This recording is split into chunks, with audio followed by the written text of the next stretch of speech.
Universal News TV, votre chaîne d'information la plus crédible. Vendredi le 25 juin à Dakar, des affrontements entre la police sénégalaise et des manifestants ont éclaté. En fait, des protestations liées au projet de loi antiterroriste et de réforme du code pénal jugé trop liberticide par l'opposition et certaines organisations de la société civile, ont été organisées dans la capitale sénégalaise. Les forces de sécurité ont très vite été déployées sur le terrain, et 12 manifestants ont été arrêtés. Mais comment Macky Sall criminalise l'opposition sénégalaise à travers cette loi antiterroriste? Suivons maintenant le décryptage de la situation par Nathalie Yamb, notre panafricaniste par essence, et par excellence. Suivons. Bonjour, je m'appelle Nathalie Yamb. L'actualité requiert que je parle de ce qui se passe au Sénégal, où, après avoir stigmatisé en mars dernier ceux qui se battaient pour le respect de leurs droits, en les qualifiant de désœuvrés et de lutteurs au chômage, Macky Sall est passé à la prochaine phase de son tordu plan destructeur de liberté en leur collant désormais l'étiquette de terroristes. Pour ce faire, il a envoyé 2 projets de loi modifiant le code de procédure pénale d'une part et le code pénal d'autre part à l'Assemblée nationale pour qu'elle les adopte en urgence.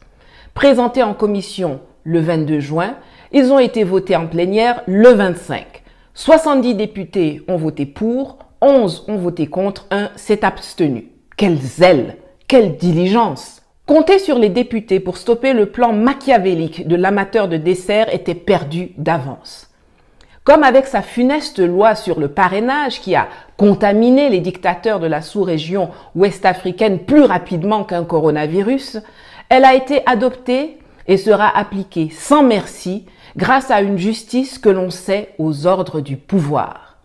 Un appareil judiciaire rapide pour arrêter et juger les opposants, mais d'une lenteur incroyable quand il s'agit de rendre justice aux victimes tuées en mars sur instruction de Macky Sall. Il faut donc sans tarder descendre dans la rue et manifester avec une telle détermination et une telle ampleur que le gouvernement n'ait pas d'autre option que de retirer ces lois mal intentionnées ou à tout le moins les articles insidieux qu'elles contiennent. Macky Sall sait que cela est possible. Celui qui peut le plus peut le moins. L'article 62 de la Constitution sénégalaise lui donne cette possibilité.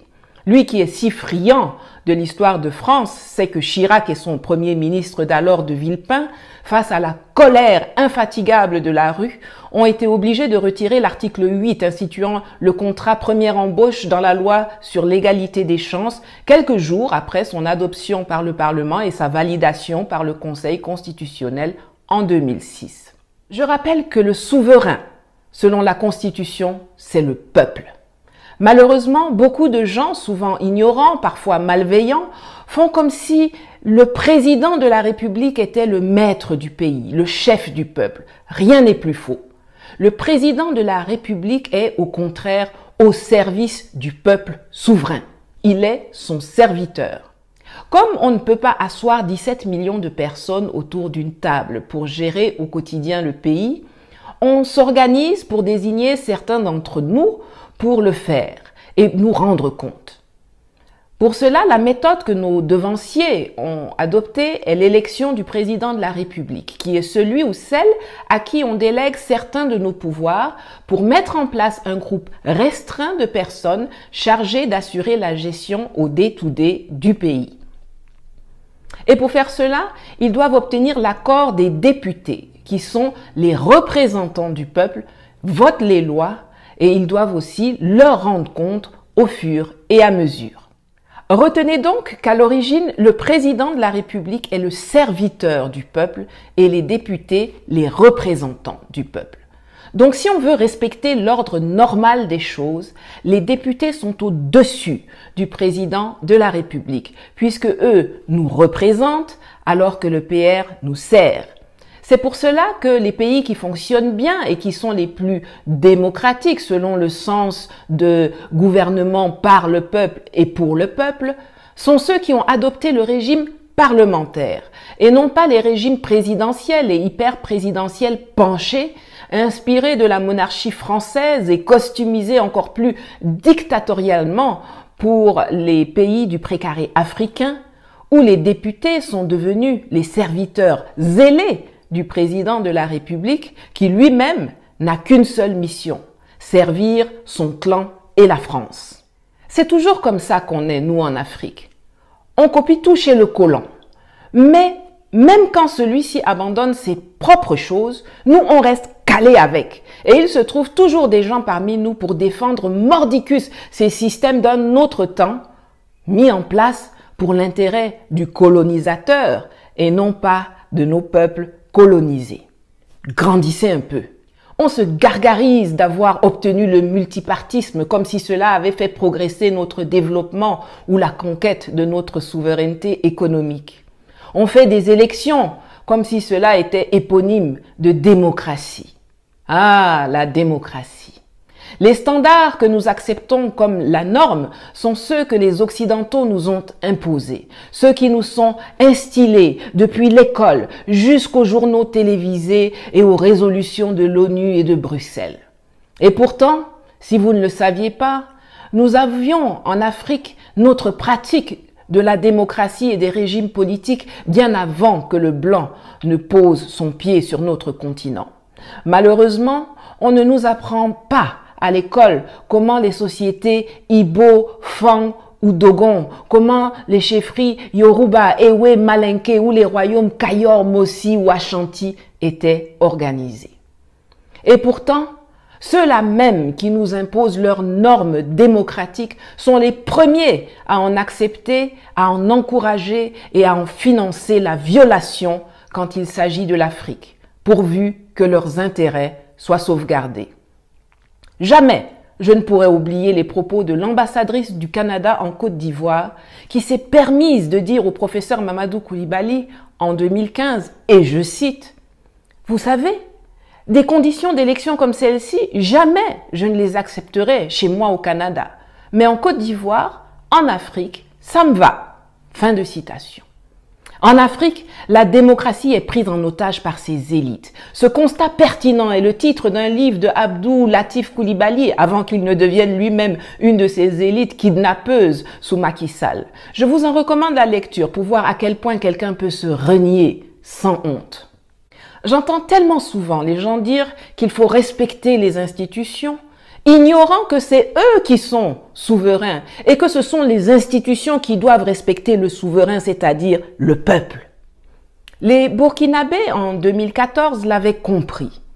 Il y a des projets de loi qui sont tellement malsains et tordus qu'il est urgent que le peuple exprime sans ambiguïté son désaccord et exerce sa souveraineté. On se souvient que les partis politiques d'opposition peinaient alors à faire barrage à la volonté de Blaise Compaoré de changer la Constitution pour se maintenir au pouvoir jusqu'à la mort. Constatant que ce n'est pas les conférences de presse de quelques hommes politiques qui allaient freiner l'assassin de Thomas Sankara, et sans avoir besoin d'un leader politique particulier, les populations sont descendues dans la rue pour affirmer leur ras-le-bol des agissements de Compaoré. Et celui-ci, ayant bien capté la colère du peuple souverain, a vite décidé de tracer, de fuir, de fraya, avec l'aide de son complice, l'armée française, qui l'a exfiltré en hélicoptère d'abord à Fadan-Gourma, à l'est du Burkina, puis en Côte d'Ivoire, chez son acolyte voisin Alassane Dramane Ouattara. Les Sénégalais feraient bien de tirer les leçons de l'histoire du Faso, et aussi de ce qui s'est passé chez eux en mars 2021, car cela est à l'origine des projets de loi iniques que Sall vient d'envoyer à l'Assemblée nationale qui les a adoptés. Il a vu avec quelle efficacité la toile sénégalaise s'est mobilisée pour alerter à propos de l'arrestation d'Ousmane Sonko, de Guy Marius Sagna, de Kilifeu, etc. Il a vu la puissance des réseaux sociaux pour coordonner les actions, déjouer les pièges, véhiculer les images des violences physiques et des violations des droits que ces sbires et nervis infligeaient aux populations. Il a vu avec quelle détermination les braves Sénégalais ont pris la rue et se sont attaqués aux attributs du seul maître que Macky Sall, avec son ventre rempli de tartes aux pommes, est fier de servir, la France. Auchan, Carrefour, Total qui brûle, ça fait mal à Paris et donc ça fait très mal à Macky, dont le plan est de faire un troisième puis un quatrième mandat.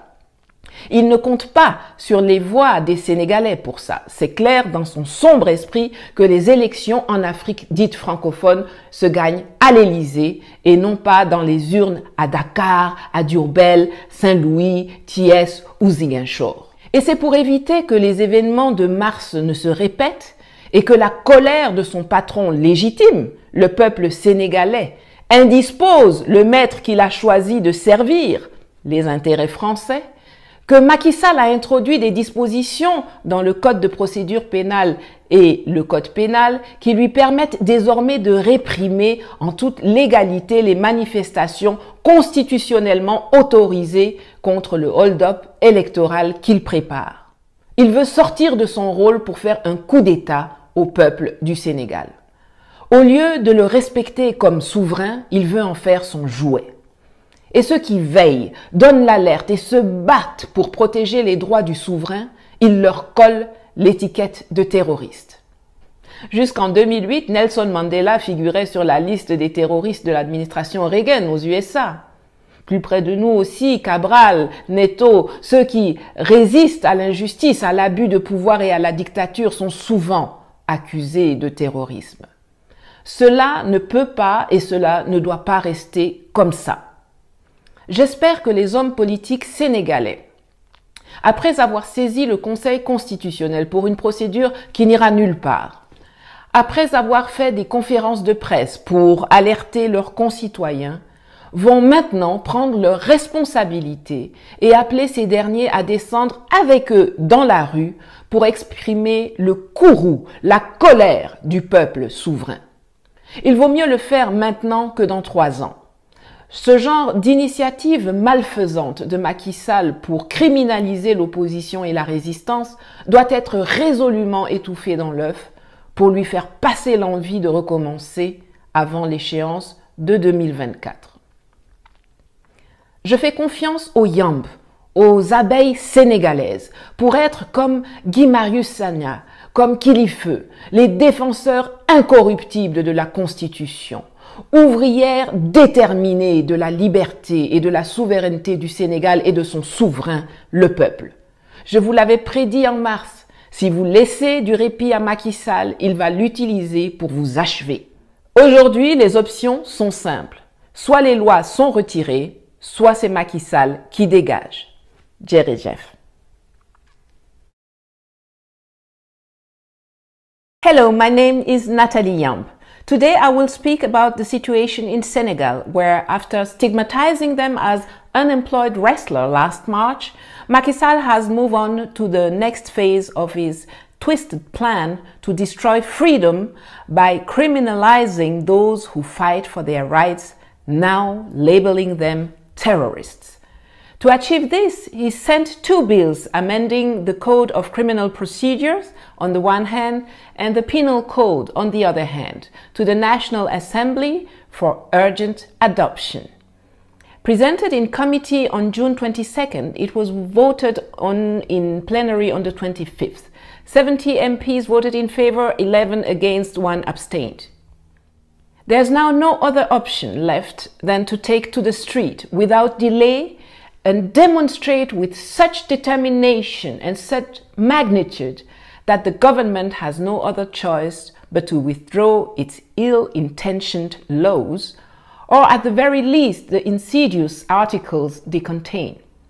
Macky Sall knows it is feasible. Article 62 of the Senegalese constitution gives him this possibility. I remind you that the sovereign, according to the Constitution, is the people.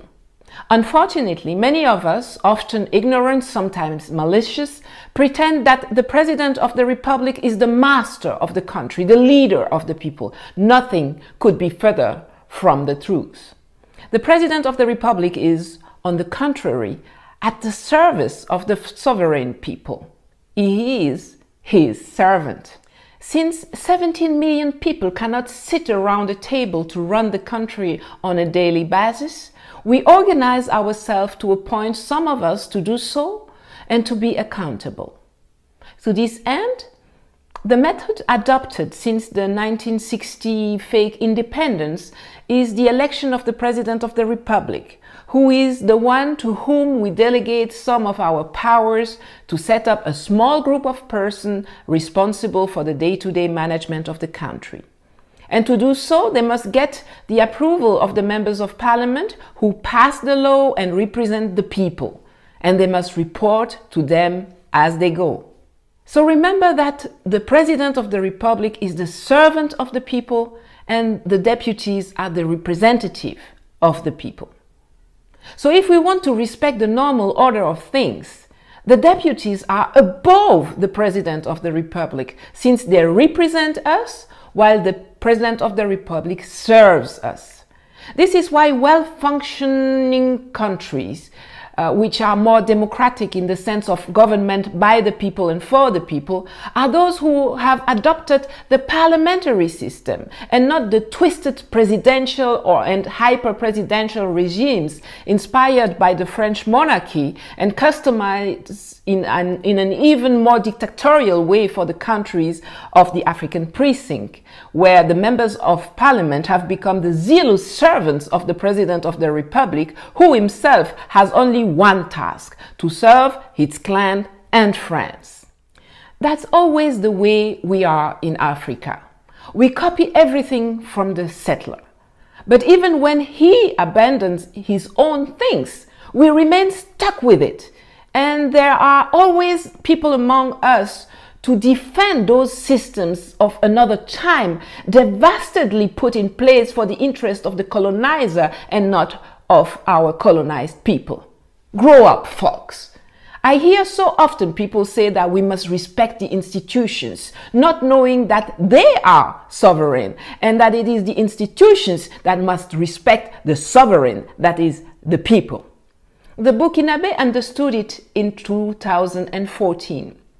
Some bills are so unhealthy and twisted that it is urgent that the people express their unambiguous disagreement and exercise their sovereignty. The opposition political parties were struggling to block Blaise Compaoré's desire to change the constitution to stay in power for life. Seeing that it was not the press conferences of a few politicians that were going to stop the murderer of Thomas Sankara, and without needing a particular political leader, the populations took to the street to assert that they were fed up with Compaoré's actions.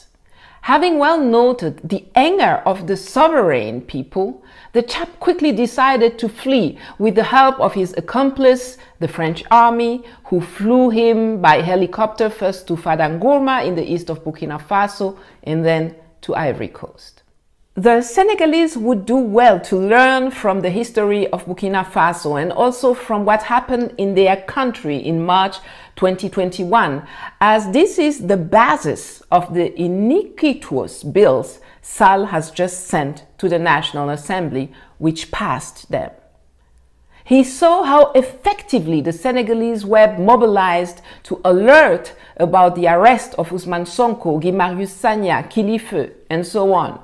He saw the power of social networks to coordinate actions, to avoid traps, to convey images of physical violences and human rights violations that his henchmen were inflicting on the populations. He saw how resolute the brave Senegalese took to the streets and attacked the attributes of the only master that Macky Sall is proud to serve, France.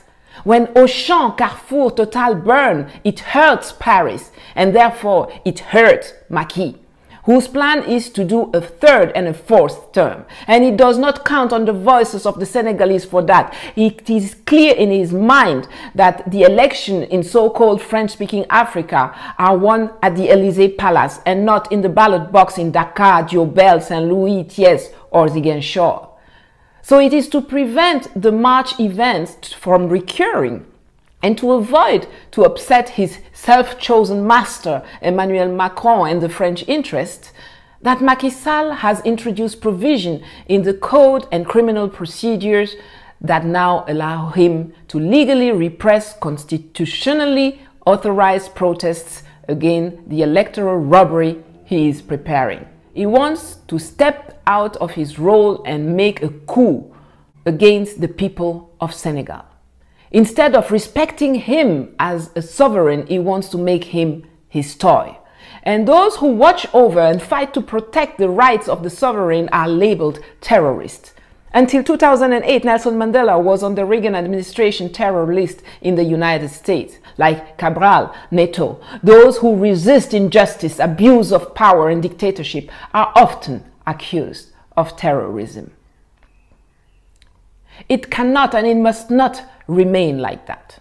I hope that Senegalese politicians will now take their responsibilities and call on their citizens and patriots to join them in the streets to express the wrath, the anger of the sovereign people. It is better to do it now than in 3 years. Macky Sall's evil moves to criminalize opposition and resistance must be decisively stifled in the bud to stop any further attempt before 2024. I trust the Yams, the Senegalese bees, to be like Guy Marius Sagna, like Kilifeu, the incorruptible defenders of the Constitution, the determined workers of the freedom and sovereignty of Senegal and its sovereign, the people. I predicted it to you in March. If you give Macky Sall a break, he is going to use it to finish you off. Today, the options are simple. Either Macky Sall withdraws his laws or he must go. Jerry Jeff. Parmi les dispositions du Code pénal révisé, l'une d'entre elles est de plus en plus critiquée. Le président Macky Sall est accusé par ses adversaires politiques d'user de tous les moyens possibles pour briguer un troisième mandat. Ici, Christine Muriel, pour Universal News TV. Merci de suivre Universal News TV sur YouTube. Nous vous rassurons que les informations que nous diffusons au quotidien sont suffisamment crédibles. Alors, n'hésitez pas à liker la vidéo si elle vous plaît, et si vous êtes nouveau sur la chaîne. N'oubliez pas de vous abonner et d'activer la cloche de notification pour ne pas rater nos prochaines vidéos.